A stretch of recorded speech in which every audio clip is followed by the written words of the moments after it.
Hello everyone, in today's video I'm going to show you how to merge your Steam or Oculus or VivPort account with your VRChat account. So first thing, you need to go to VRChat official website by searching VRChat on your browser, then open the first website, then log in into your account. As you can see here, if you don't have an account, so all you need to do is either create an account or log in with Discord. So this is the first step. Next, open Steam and launch your VRChat app. Now do not log in with VRChat, just click on Steam.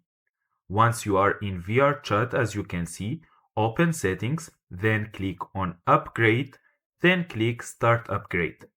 Now copy this merge token by clicking copy to clipboard, then click next, launch website.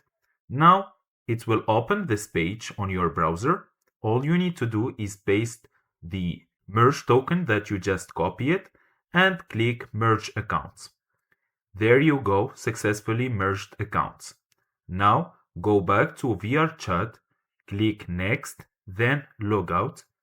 Then we will be back here on this screen. Now all you need to do is click on Steam. It will log you into your VRChat account. And that's it. If you find this video helpful, don't forget to like and subscribe in the channel. Thank you for watching.